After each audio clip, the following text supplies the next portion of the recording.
Hello, and welcome to another installment of Opera Huntsville's podcast series, where we're drumming up some excitement and sharing behind the scenes info about our upcoming production of Bartók's Bluebeard's Castle. You can catch it October 28th through 30th at the VBC Playhouse in Huntsville. In other podcast material, you'll hear a version of this tale from Andrew Lang's Blue Fairy book. And we're also going to release a series of materials that show the rich and varied influences of this story on all forms of media: opera, ballet, song, literature, plays. And we'll also be releasing a video sort of pre-concert lecture for your edification in advance of the performance. So, for those who are tuning in for the first time, I'm Shannon McAuliffe. I am an opera and choral singer, a professor of various kinds of music and arts subjects. I do musicology, I do arts advocacy, and I'm generally just really excited to be talking with all of you today. I'm joined today by David Kravitz. He's a fabulous baritone. He's very familiar with the role of Duke Bluebeard, and I think I'm gonna ask David to introduce himself. Hello, I'm so pleased to be here. I'm David Kravitz. As Shannon Rose said, I am a baritone. I've sung around the country with orchestras and opera companies. So most recently, I sang the role of Elijah with the Indianapolis Symphony.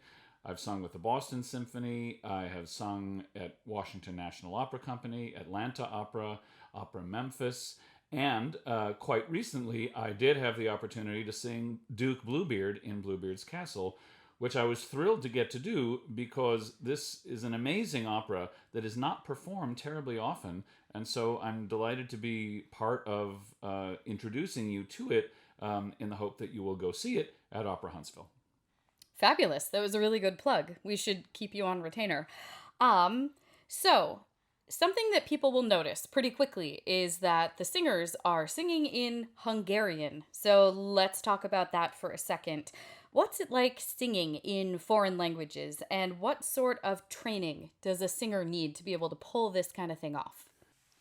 So a big part of being a professional singer is being able to sing in a variety of languages that are not your native tongue, whatever it may be. And of course, one has to learn how to pronounce those languages.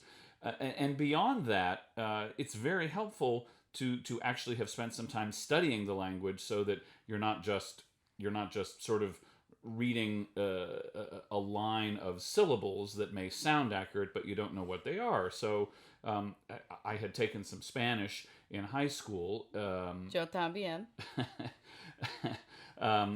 Spanish is not always at the core of what we do as professional singers, although there is a lot of wonderful classical music in Spanish. And then I studied German in college. German has been a big part of my career, and it has been tremendously helpful to have studied the language, not only for the vocabulary, but also because of the structure of the language. German sentences are famously complicated and convoluted. It's just the way the grammar works. And if you have studied how the grammar works, then it is a lot easier to parse and translate and understand the text that you are singing.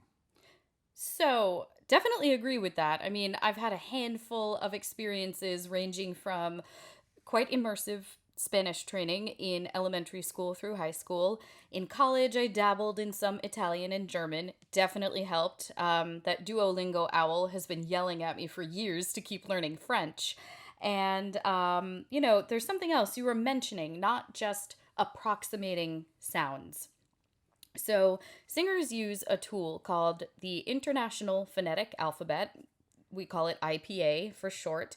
And what it is a standardized representation of speech sounds in written form. So you can instantly look at something that is written out in IPA and you can pronounce it, ideally quite closely to a sort of correct inflection and diction, which is something really helpful, especially if you haven't got familiarity in a language. But can you talk for a second about, how has IPA helped you?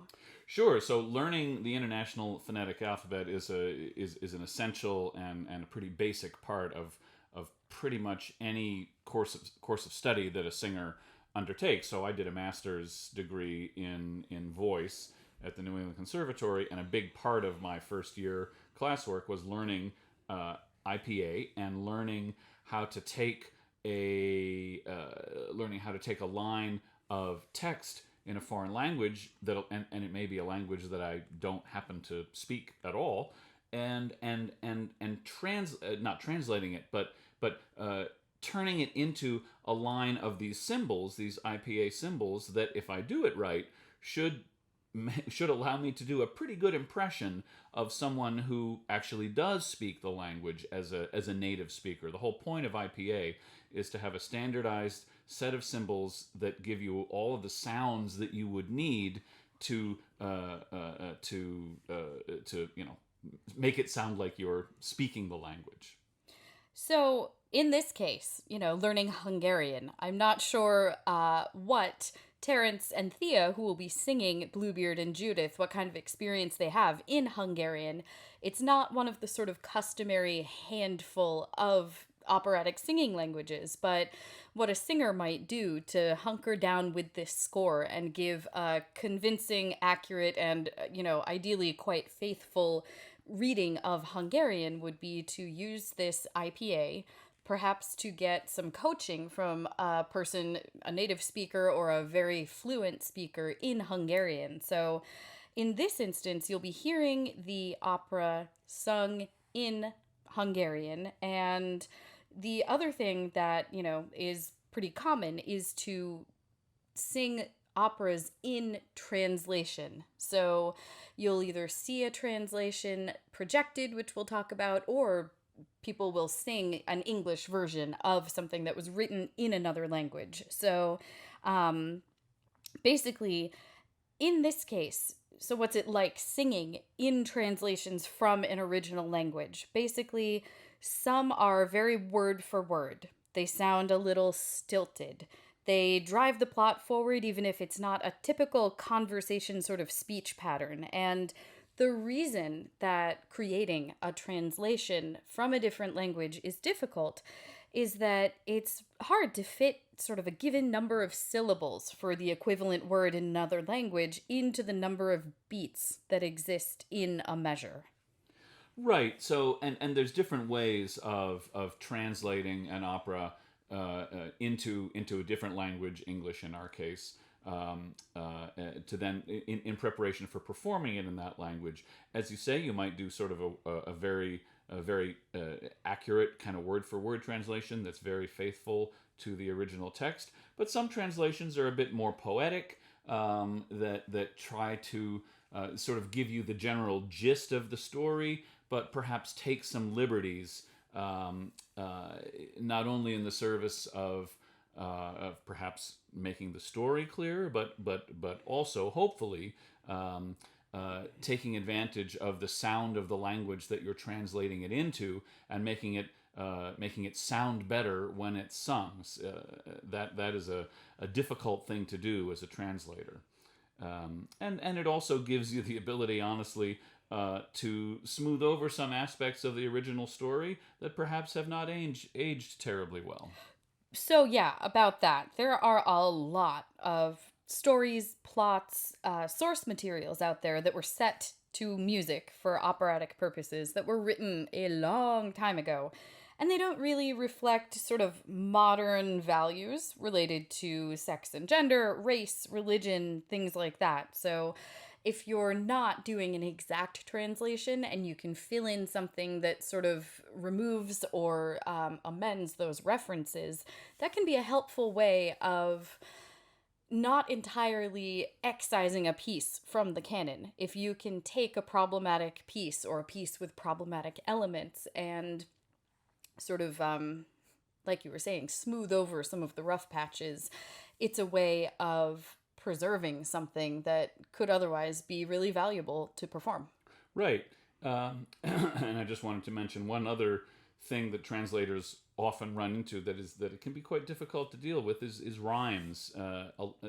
Oftentimes the original source material will have a very precise rhyme scheme that was, and that the composer, when they were writing it in the original language, of course, took advantage of, and so set the music in such a way that you hear the rhyme. It is hard to translate into a new language and preserve the rhyme scheme. Many have tried, and many have failed.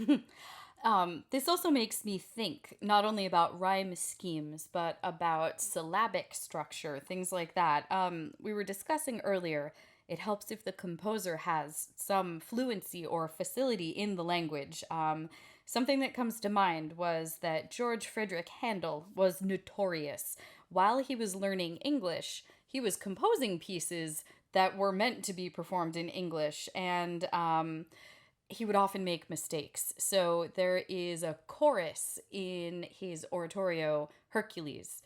And at one point, the chorus is singing, "Crown with festal pomp the day, be mirth extravagantly gay," instead of extravagantly.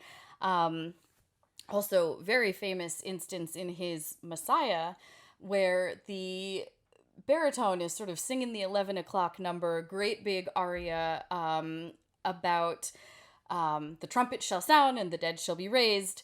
And the way that it's syllabified is raised incorruptible instead of incorruptible. So he had to go back and edit the music to reflect the right syllabification. So that's a handful of sort of small examples about the linguistic difficulties of singing either in a foreign language or creating a translation of a piece from one language into sort of the common tongue of your area. So basically, when you see this performance, because the singers will be singing in Hungarian, you'll have some projected supertitles, which are translations that follow the words that the artists are singing. So you'll be able to pay attention, you'll be able to watch all of the action unfolding, but sort of draw an eye over to those supertitles so that you can sort of keep up with the really great, really creepy storytelling that's going on. So without further ado, here is a reading that David and I will do of one of the translations that will, sort of adhere to what you'll be hearing in Opera Huntsville's production of Bluebeard's Castle. And before we jump into it, the disclaimer is that based on everything we just discussed, it's not really going to sound like a conversation. You'll see what we mean about some of the poetic translations or the sort of it's not going to sound like how people would normally talk, right? But that's right, and a sort of a dry reading of an opera libretto very rarely does sound like normal conversation. It's kind of the nature of the beast that when you read them, they sound a little stilted. And then suddenly somehow the magic of it is that when you set it to music and you put it up on the stage, it ends up sounding perfectly normal. So while we're not going to sing it for you right now, we're going to do our best and take a crack at sharing this libretto with you so you can prepare, learn about it, understand it in advance of coming to see this fantastic production. So we start in a huge round Gothic hall. On the left, a steep staircase leads to a small iron door. To the right of the staircase, there are 7 large doors in the wall, 4 of them facing the audience, and 2 on the extreme right. Otherwise, there are neither windows nor ornaments. The hall resembles an empty, dark, cold cave of stone. Suddenly, the small iron door opens, and in a dazzling white square beam of light emanating from it, the silhouettes of Bluebeard and Judith appear. We have arrived. Here you stand alone with Bluebeard and his castle, so unlike your joyful homeland. Judith, tell me, will you follow? Lead me, Bluebeard. I will follow. Hear the bells of sorrow ringing for the love your mother gave you. See your father bringing weapons. See your brother ride to save you. Judith, tell me, will you follow? Lead me, Bluebeard. I will follow. Hesitating. Are you frightened? No, my skirt was caught on something. Something touched me in the darkness. See, the doorway still lies open. No, my Bluebeard. I left my family and home. I left my brother all alone. I left my intended bridegroom to follow you, to be with you. Oh, my Bluebeard, if you leave me, if you should abandon me now, I'll stay here upon your threshold. Let the door be shut behind you. The small iron door closes above them. The hall remains only light enough for the 2 human shapes and the 7 large doors to be visible. Finally in Bluebeard's castle. But no windows? No daylight? Nothing. No light from the sun reaches here? Nothing. Cold forever? Dark forever? Coldness. Darkness. In this darkness, every whisper will be silent. Every rumor. What have you heard? All your castle lies in darkness. It is wet here, my beloved. What's this liquid in your castle? Is it weeping? Is it weeping? Judith, Judith, would you not be happy now with your intended, where the white walls meet the sunlight, where the roses greet the sunlight? Never, never. Oh, my Bluebeard, what are roses? What is sunlight? Nothing, nothing, nothing. In your castle, all is darkness and cold. Oh, my Bluebeard! Tell me why you came here, Judith. I shall warm the cold and darkness, with my body burn up the tears, till the frozen stone is glowing, with my passion set it glowing, with my own flesh and with my own blood. Oh, my Bluebeard, love will conquer all your sadness. I will open up the darkness. Love will shine here, breezes blow here. Love will live here in this house as light unending. Nothing here can pierce the darkness. Lead me further, my beloved. Lead me further into your castle. Ah, what are those 7 doorways? 7 black and bolted doorways. Tell me what they mean, my Bluebeard. So that none may learn my secrets. Open them. Oh, let them open. All the doors must now be open. Let the light in. Let the air in. But remember all the rumors. Let the castle greet the daylight. Bitter, bitter, joyless castle. Open! Open! Open! She hammers on the first door. As though in reply, a cavernous sigh is heard, like night winds sighing down long, dismal corridors. Ah, what was that? Was that sighing? Who was sighing? Tell me, Bluebeard. It's your castle. Frightened? Oh, I heard your castle sighing. Frightened? Oh, I heard your castle sighing. Let's unlock it both together. I will unlock it, I alone. Softly and gently I will do it. Softly and gently. Oh, my love, give me the keys now. Give me the keys, for I love you. Heaven bless your sweet hands, Judith. Thank you, thank you. I will open the door. Oh, listen. What's there? What's there? Shackles, knife blades, torture tables, red-hot irons. It's my torture chamber, Judith. Cruel is your torture chamber. Oh, my Bluebeard, cruel. Frightened? All your castle walls are bleeding.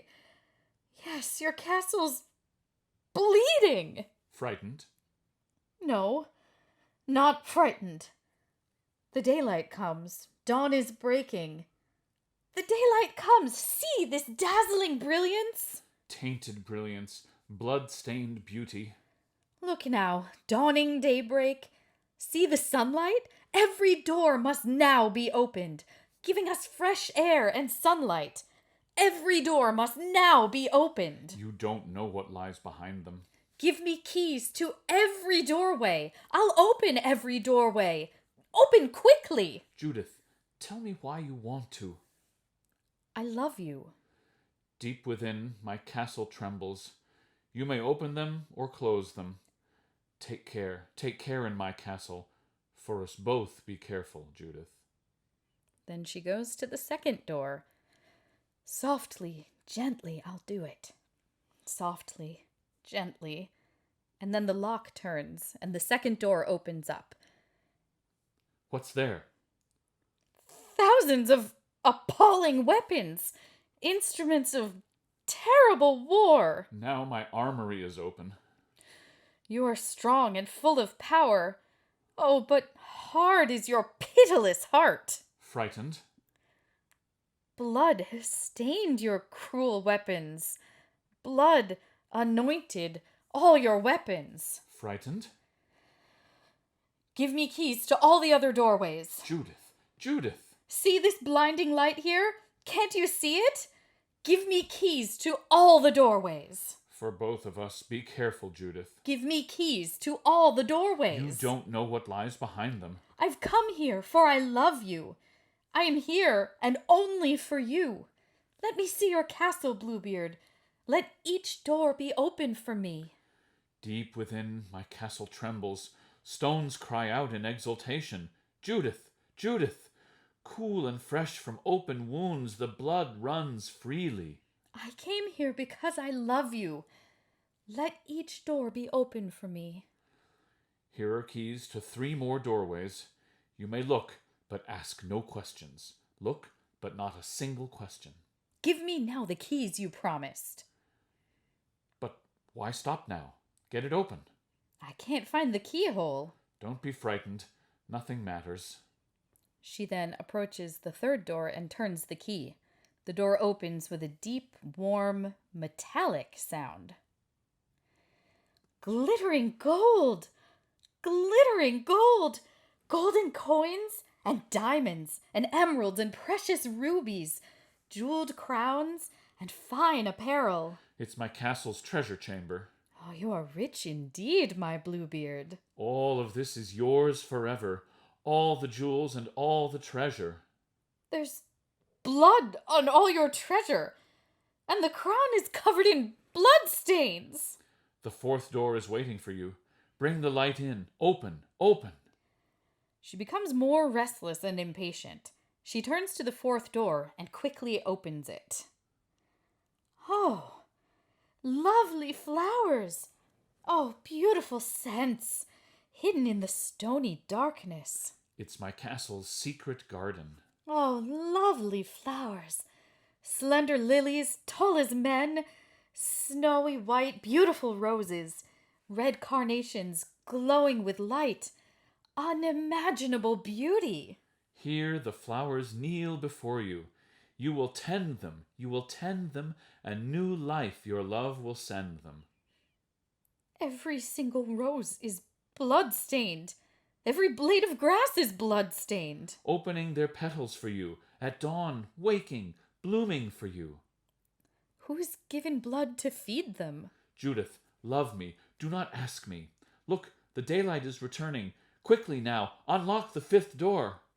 With a quick movement, Judith runs to the 5th door and flings it open. Ah! Here, the lands of my dominion. In this realm I am the master. Is it not a mighty kingdom? Yes, it is a mighty kingdom. Velvet forests, silky meadows, silver sounds of rivers running, far away majestic mountains. Yes, it is a mighty kingdom. All of this is yours, my Judith. Dawn and twilight, noontime and night, sun and moon and stars belong here. They will play with you forever. But the clouds cast bloody shadows. What's the meaning of these storm clouds? Look at my castle shining. You deliver me from darkness. Your fair hand has done this, Judith. Come now, let me hold you. But 2 doors remain unopened. Never will those doorways open. Let the castle ring with music. Come now, come. I long to kiss you. Let the final doors be opened. Judith, love me. Hold me, love me, Judith, love me. Let the final doors be opened. Did you not want to bring light here? See, glittering the castle walls. I won't have a single door here shut against me. If you love me... Careful, careful in my castle, or the light will turn to darkness. I will fear no danger from you, my beloved. Open every single doorway, Bluebeard. Bluebeard! Let it be now, Judith, Judith. Open! Open! Come and take it then. One more key. Judith quickly steps to the door and opens it. As if a shadow was cast over it, the hall becomes slightly darker. I see silent, tranquil waters, motionless, mysterious waters. Tell me what it means, beloved.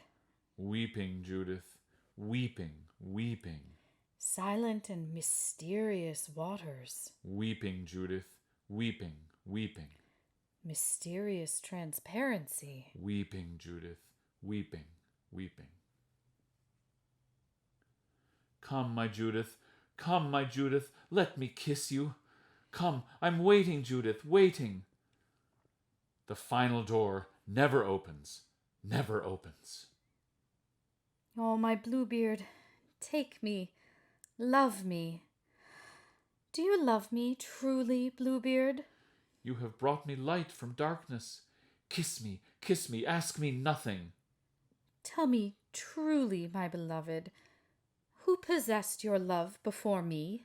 You bring sunlight into darkness. Kiss me, ask me nothing. Tell me of the way you loved them. Fairer than me? Dearer than me? More than you love me, beloved? Judith, love me, ask me nothing. Answer me the truth, beloved. Judith, love me, ask me nothing. Open the 7th door now. I know what's behind it, Bluebeard. What the 7th door is hiding. Blood upon your walls and weapons. Blood upon your precious jewels. Blood-stained flowers in your garden. Blood-stained clouds across your heavens. Now I understand it, Bluebeard. I know where the weeping came from. All your other women lie there, brutally destroyed and murdered. They're rumors, they're true about you. Judith! It's true. Oh, I must know the terrible truth. Open the 7th door now. Take it.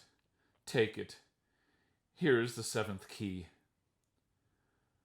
When the door is open, Judith, you will see my wives are waiting. Judith remains motionless for some time. Then she takes the key with slow, uncertain hands and goes to the door slowly, unsteadily, and opens it.